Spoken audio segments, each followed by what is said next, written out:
நீங்கள் பார்த்து கொண்டிருப்பது நியூஸ் 20D தமிழ் உண்மை செய்திகள்.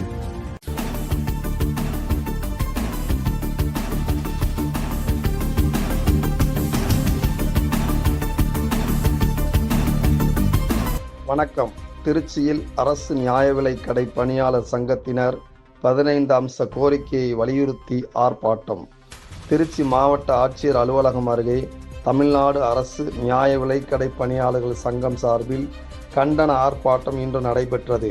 இந்த ஆர்ப்பாட்டத்தில் பொது விநியோக திட்டத்திற்கு என தனித்துறை உருவாக்கப்பட வேண்டும், TNCSE எடைத்தராசு நியாய விலைக்கடையில் உள்ள விற்பனை நிலையத்தை நினைத்து சரியான எடையில் அத்தியாவசிய பொருட்களை பொட்டலமாக வழங்கப்பட வேண்டும், IAS தலைமையில் அமைக்கப்பட்ட ஊதிய மாற்ற குழு விற்பனையாளருக்கு இளநிலை உதவியாளர் உதவும் எடையாளருக்கு அலுவலக உதவியாளர் ஊதியமும் பிப்ரவரி 20க்குள் ஊதிய உயர்வு அறிவிக்கப்பட வேண்டும், அனைத்து நியாய விலைக் கடைகளுக்கும் இடையாளரை நியமனம் செய்யப்பட வேண்டும், தாயுமானவர் திட்டத்திற்கு உள்ள பிரச்சனைகளை களையப்பட வேண்டும் உள்ளிட்ட 15 அம்ச கோரிக்கை வலியுறுத்தி இந்த ஆர்ப்பாட்டம் நடைபெற்றது.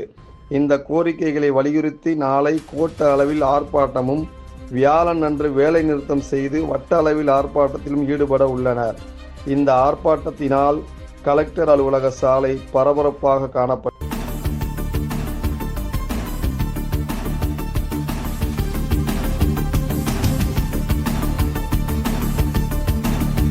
நியூஸ் 20D தமிழ் செய்திகளுக்காக திருச்சி செய்தியாளர் H. பஷீர். உண்மை செய்திகளை உடனுக்குடன் தெரிந்து கொள்ள நியூஸ் 20D தமிழ் செய்திகளை சப்ஸ்கிரைப் செய்யவும்.